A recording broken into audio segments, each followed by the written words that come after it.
मेरा कृष्ण कन्हैया कह रहा है, कोई नहीं कह रहा है। आपका कृष्ण कन्हैया? हाँ। अच्छा। एक दिन हो सकता है चीन पे भी झंडा भारत का फहराएगा। चीन पर भी? हाँ, वो तो बहुत आंख दिखाता है। अरे हम कह रहे एक दिन चीन पे भी झंडा भारत का ही होगा कुछ समय के बाद। जी। कौन सी ऐसी शक्ति, क्या ताकत है, क्या ये लगता तो है क्या? परमात्मा बंसी वाला जाने। अच्छा, वो बंसी वाले। जहाँ 30 तलवार से काम चला वहाँ बंसी से ही काम चलेगा। अच्छा। अब दे दो, अनेक शक्तियाँ भगवान की प्रकट हो जाती हैं फिर। जी, उसी शक्ति के माध्यम से। तो आपकी तो उम्र मुझे लग रहा अब अधिक है, 80 से अधिक है। हाँ, 80 लेके अभी हम लड़ने को तैयार हैं फिर भी देश के लिए। तो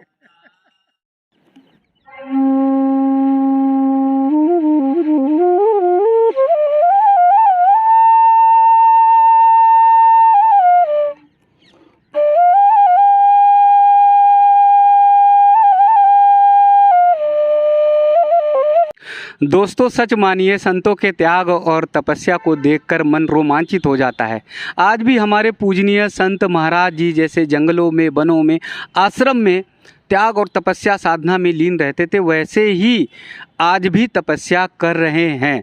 आप इधर देखेंगे तो महाराज जी की कुटिया है। महाराज जी की कुटिया में ठाकुर जी विराजमान है, ठाकुर जी का स्थान है और ठाकुर जी साक्षात जो है दर्शन दे रहे हैं। कुटिया पहली प्राचीन पुरानी समय की, जो जंगलों में, वनों में पर्णकुटी की तरह बनाई जाती थी, रहते थे संत महात्मा ऋषिगण रहा करते थे, वैसे ही कुटिया का दर्शन और कुटिया के साथ भावपूर्ण ठाकुर जी का भावपूर्ण दर्शन, आनंदित करने वाला, मन को विह्वल करने वाला। हमारे ठाकुर जी कितने अच्छे से, कितने सुंदर तरीके से विराजमान है और एक कुटिया में कितने अच्छा और सुंदर स्थान बनाया गया है। और फिर साथ में अगर देखेंगे तो संत साधना करते हुए उनका दर्शन, उनका पावन पुनीत दर्शन, वो मन को आनंदित करता है। तो आइए पूजनीय संत महाराज जी के पास चलते हैं, जो साधना में, भक्ति में लीन हैं। हम सबको बताएंगे सनातन संस्कृति के बारे में।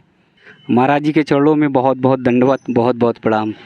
क्या नाम है महाराज जी? जगदीश दास जी। मैं देख रहा हूँ आज भी कुटिया बनी हुई है, ठाकुर जी विराजमान हैं बहुत सुंदर तरीके से, और आप भी उसी तरह से साधना और तपस्या कर रहे हैं। बोल वृंदावन धाम की जय, बोल राधा रानी की जय, बोल भारत माता की जय, जय जय श्री राधे श्याम। जी। मैं देख रहा हूँ महाराज जी, पहले ऐसे संत मिले जिन्होंने जयकारा, जय घोष लगाया और भारत माता का जय लगाया। जी भाई, ऐसा है, हम संतों को भाई कोई पता नहीं, हम तो भाई धर्म के भजन ध्यान पूजन में रहते हैं, हमें विशेष बातों का पता नहीं। मैं ऐसा पढ़ा लिखा विद्वान नहीं, लेकिन मैं इतना जानता हूँ कि जब देश को हमको आज़ाद कराना है तो हमको भी सर से उठाना पड़ेगा। जी। चाहे संत हो, चाहे वीर जवान हो, माता बहनों, माई जैसे झांसी की रानी की तरह हमको शस्त्र उठाना पड़ेगा।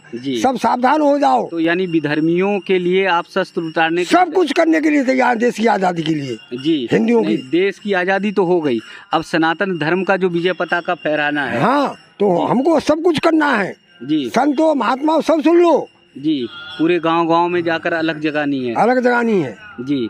जो विधर्मी हैं वो तरह तरह से जो है प्रयोजन करते रहते हैं। उनको किसी प्रकार धर्म की आड़ में छोड़ेंगे नहीं। किसी प्रकार से धर्म की आड़ में पाप छिप रहा है, उसको हम छोड़ेंगे नहीं। जी। जब भी देश पर कुछ आपत्ति आई है तो संत महाराज जी लोग ही आए हैं आगे। और आज ही हमारा योगी मोदी, योगी संत ही हैं, संत के जो शासन चला रहे हैं। जी। जैसे जब राक्षसों का अत्याचार बढ़ा था तो विश्वामित्र जी लेकर पहुंचे थे, राम लक्ष्मण को लेकर पहुंचे थे। उसी प्रकार आज भी हम राम लक्ष्मण को लेके आ सकते हैं।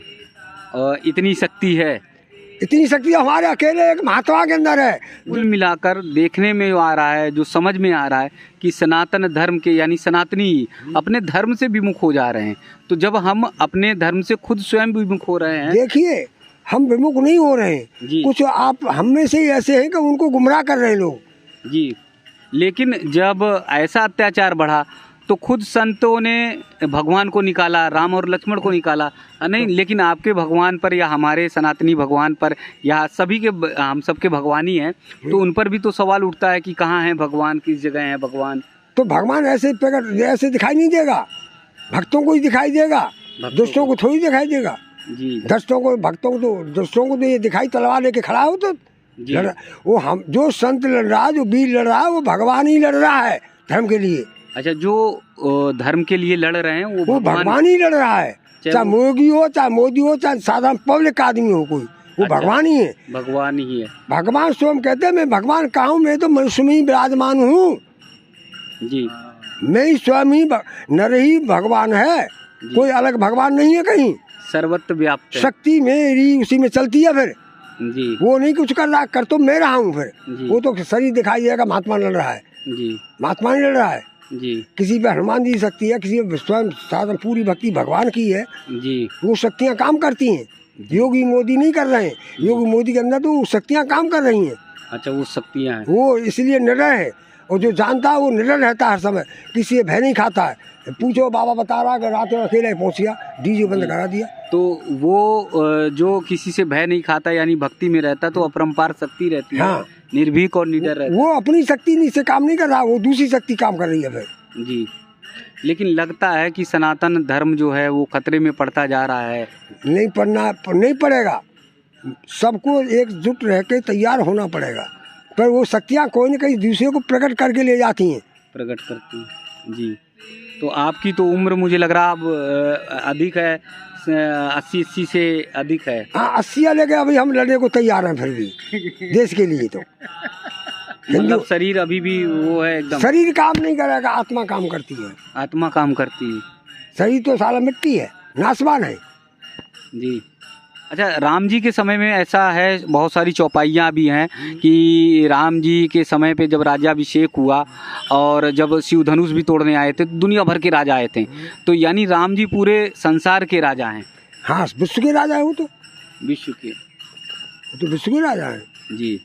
तो विश्व पे जो है सनातन धर्म का राज होगा। एक दिन होगा, वो आएगा शासन। जी। आपकी ये संत की बाड़ी जो है वो बोल रही है। संत की बाणी प्रथा नहीं जाती है। जी। भगवान साहब अपनी वचन को रोक देगा, पर संत के पूरा करेगा। जी। तो नई पीढ़ी के लिए जो बच्चे हैं, जो अपने धर्म से, अपनी संस्कृति से विमुख हो रहे हैं, उनके लिए क्या कहेंगे? वो हमसे भी आगे निकल के आने हैं, वो भी वीर अभी पृथ्वी में वीरों से खाली नहीं है। अच्छा, अपने देश और धर्म के लिए मर मिटना चाहते हैं। मर मिटना चाहते हैं, और कितने मर गए, कितने लड़के चले गए। जी। तो मतलब कुल मिलाकर आपके संत की अंतरात्मा ये कह रही है कि भारतवर्ष ही नहीं, मेरा कृष्ण कन्हैया कह रहा है, कोई नहीं कह रहा है। आपका कृष्ण कन्हैया। हाँ। अच्छा। एक दिन हो सकता है चीन पे भी झंडा भारत का फहराएगा। चीन पर भी? हाँ, वो तो बहुत आंख दिखाता है। अरे हम क्या कहें, एक दिन चीन पे भी झंडा भारत का ही होगा कुछ समय के बाद। जी। पहले भारत को तो कब्जे में कर लिया, पर सही। जी। अच्छा, भारत अंदर की कमजोरी को ठीक करके हाँ, फिर चीन पर होगा। अपने आप ही गुलाम सलामी देगा वो। चीन अपने आप सलामी देगा? हाँ। कौन सी ऐसी शक्ति, क्या ताकत है, क्या ये लगता तो क्या? परमात्मा बंसी वाला जाने है। अच्छा, वो बंसी वाले। जहाँ तीर तलवार से काम चला, वहाँ बंसी से ही काम चलेगा। अच्छा, आपकी भविष्यवाणी है कि चीन पर जो है भारत का एक दिन झंडा होगा। झंडा होगा। जी। चीन कुछ समय तो लगेगा अभी। जी। पहले तो तिब्बत को भी कब्जे में करना है, सबको कब्जे में करना है। जी। दूसरी शक्ति से जब बाद में छेड़ा जाए, पहले अपने घर की कमजोरी को दूर करो। लेकिन चीन बहुत बड़ी ताकत है। वो तुम्हारे सिलेंडर हो जाएगी, अपने आप ही हो जाएगी। जी।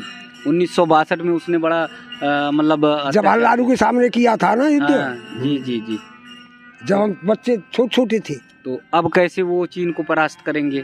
अब दे दो, अनेक शक्तियाँ भगवान की प्रकट हो जाती हैं फिर। जी। उसी शक्ति के माध्यम से होगा। और बीच में पड़ता है ये पाकिस्तान। पाकिस्तान तो सारे कुत्ता के तो चाहे जब किल जाता रहता है, इसके पास है क्या? जी। खाने को रोटी नहीं। तो टीवी भी देखते हैं, टेलीविजन देखते हैं? हम तो कुछ नहीं, हमारे पास है। तो कैसे पता चल गया कि आपको पाकिस्तान के पास खाने को नहीं? हमें ये तो ब्रह्मांड प्रभु की प्रभु की कृपा है। तो जी, हमारे पास न टीवी है, न मोबाइल है, लेकिन ये पता है कि पाकिस्तान आज खाने के लाले पड़ रहे हैं। हाँ। देखिए, महाराज जी की वाणी, संत की वाणी कभी असत नहीं जाती। कभी एक बार ऐसे ही गुस्से में नाराज होकर करपात्री महाराज जी ने भी श्राप दिया था, जब गो हत्या के विरोध में पूरे देश भर के संत एकजुट हुए थे। देवराहा बाबा जी पूजनीय तपोनिष्ठ संत, उन्होंने भी नाराज होकर इस तरह के शब्द कहे थे। आज पूजनीय महाराज जी भी नाराज होकर, बहुत आक्रोश होकर ये कह रहे हैं कि एक दिन चीन तक में भारत का झंडा होगा, सनातन का झंडा होगा, और जो लोग सनातन के यानी जो मानवता के खिलाफ़ हैं, जो लोग कल्याण के खिलाफ़ हैं, वो सब भी जो है एक बार आएंगे और सुधरेंगे, ठीक होंगे। पूजनीय महाराज जी की जो वाणी है, मुझे लगता है अंतरात्मा से बोल रहे हैं। और एक बार बोलते बोलते आक्रोशित होते होते पूजनीय महाराज जी ने कहा, हम कुछ नहीं बोल रहे हैं, ये मेरा कन्हैया बोल रहा है। तो जब कन्हैया बोल रहा है, ठाकुर जी बोल रहे हैं, तो महाराज जी की वाणी सत्य होनी ही चाहिए। तो ऐसे ही पूजनीय तपोनिष्ठ संतों का दर्शन लगातार आप सबको कराते रहेंगे। महाराज जी के चरणों में बहुत बहुत दंडवत, बहुत बहुत प्रणाम, बहुत बहुत नमन। भारत माता की जय। भारत माता की जय। भारत माता की जय।